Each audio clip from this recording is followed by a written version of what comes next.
Welcome to Into the Desert, where we discuss relevant issues with respect and without finger-pointing. I'm Larissa Munz. I'm Elgin Hushbeck. We're still getting started here, so please like and subscribe. And if you'd like to continue the conversation, or if you have any questions, please comment down below.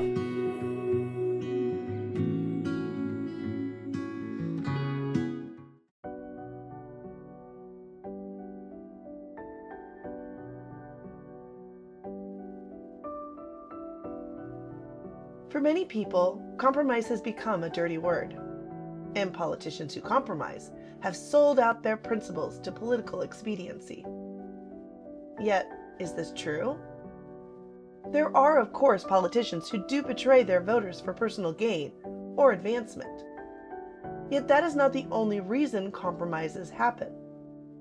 In fact, rather than a betrayal, compromises are a necessary part of any healthy democracy. And the lack of compromise is a danger sign. This is because not everyone agrees on what the government should and should not do. These disagreements must be resolved in some fashion.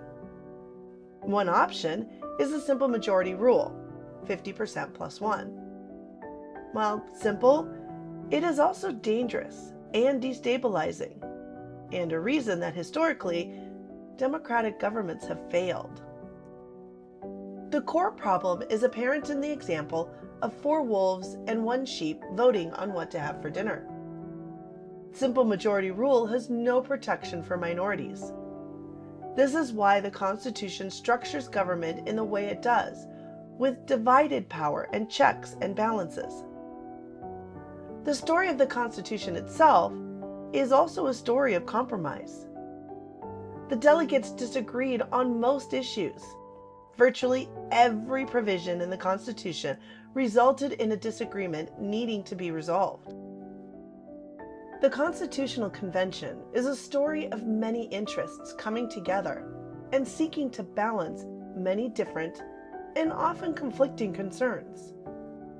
The musical Hamilton portrayed this as ERBs, epic rap battles.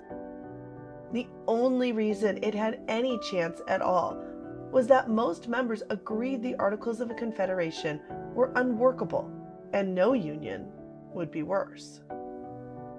Everything was debated, considered, the pros and cons discussed, passed, and then rejected until a compromise could be crafted. Nobody got everything they wanted. Everyone gave up something. These compromises are the reason the Constitution was so successful. As a result of all these compromises, checks, and balances, the resulting Constitution creates a truly national government where no single group could dominate. Sovereignty was divided between the federal government and the states. The federal government was limited to certain powers that were listed in the Constitution, basically concerning interstate, national, and foreign issues. The government that people would encounter the most would be their state and local government. Individual states were free to pass laws for their states.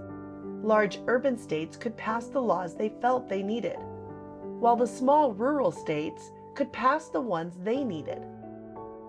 That they were different from state to state was expected. Life in rural Montana is different than in New York City. A law that makes sense in one area may not fit another. Colorado requires cars to carry tire chains during winter months and use them at times. Other states like Wisconsin have no requirement for drivers to have chains and limit their use to only when they will not come in contact with the road. Not too surprisingly, Florida has no tire chain laws. National laws, however, would require a national consensus. Accomplishing anything at the national level requires agreement from a wide range of groups, essentially from the nation as a whole, not just the large population centers. This general debate continues even today. Some see this forcing of a national consensus as a problem, but it was a key factor in the Constitution. The large groups believed they should control everything if they have 50% plus one. The smaller rural areas don't understand why they should be governed by people who live in far-off cities with little understanding of their lives. So, the debate continues. Simple majority rule is particularly harmful to a country so closely split. If you only need 50% plus one, defeating the other side is paramount. If you win a narrow majority, you can get everything you want, at least until the other side wins. Those who disagree are the enemy. This can only lead to demonization and division. Yet, if the goal is consensus, it requires listening to those who disagree and working together to build the largest majority possible. Yes, it is difficult work. However, when achieved, the results last far longer. A 50% plus one victory could be reversed when your side loses power. On the other hand, while a 60 to 70% consensus will not give you everything, it can give you a lot and is far more likely to survive the next time your side loses an election.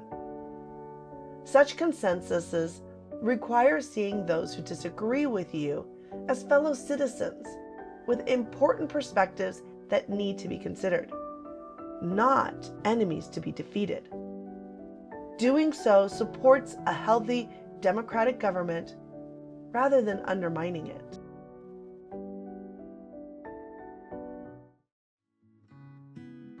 Thank you for listening to Into the Desert, exploring the wilderness of thoughts.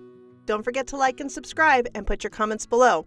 Remember, be civil. We want to foster discussion and not division.